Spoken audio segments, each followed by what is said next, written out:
नमस्कार मित्रांनो. आज एका विषयावर बोलणार आहे, तो म्हणजे आपला सकाळचा व्यायाम म्हणजे सकाळचं वर्कआउट.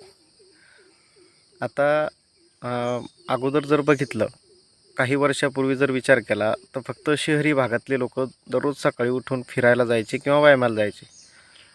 त्यावेळेस लोकांचा एक गैरसमज होता की त्या लोकांना दिवसभर काही काम नसतं, त्यांची मेहनत होत नाही, त्यामुळे ते सकाळी वर्कआउटसाठी जातात.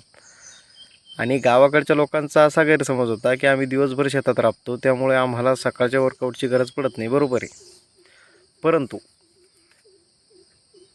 काळाच्या ओघात आत्ता परिस्थिती अशी झाली आहे की प्रत्येक माणसाला वर्कआउटची गरज आहे.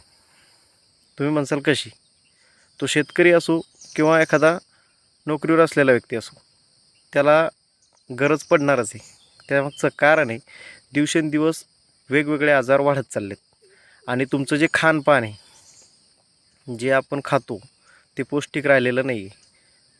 कुठलाही भाजीपाला किंवा कुठलाही खाण्याची वस्तू बघा तुम्ही, त्यात काही ना काही प्रमाणात केमिकलयुक्त असणारच आहे, त्यात भेसळ असणारच आहे. त्यामुळं पूर्वीसारखं पौष्टिक खाणं सध्या भेटत नाही आहे.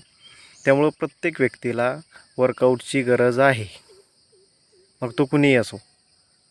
तुम्ही अगोदर ऐकायला भेटत होतं की दूरदूरपर्यंत कुणाला तरी कॅन्सर झाला आहे, कॅन्सरचं पेशंट आहे. आत्ता परिस्थिती अशी की प्रत्येक गावामध्ये कॅन्सर, BP, शुगर, गुडघेदुखी हे प्रमाण वाढायला लागलं. याच्यामागचं कारण आहे की आपलं खानपान, आपल्या खाण्या आणि पिण्यावरच पूर्ण आजार अवलंबून असतात. त्यामुळं आत्ता पहिल्यासारखं पौष्टिक खाणं भेटणं तर मुश्किलच आहे. तसा प्रयत्न भरपूर जण करतातसुद्धा, परंतु ते शक्य नाही. त्यामुळं स्वतःचं शरीर तयार करणं हे गरजेचं आहे. स्वतःचं शरीर वर्कआउट करून रोगप्रतिकारशक्ती वाढवणं हे गरजेचं आहे.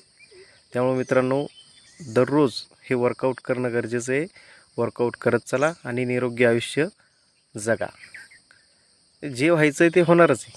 कोणाला कुठला आजार होणार किंवा काही होणार, हे होणारच आहे. परंतु तुमचं जर शरीर प्रबळ असेल, रोगप्रतिकारशक्ती शरीरात असेल, तर तुम्ही 2-4 दिवस आयुष्य जास्त जगू शकता. नमस्कार.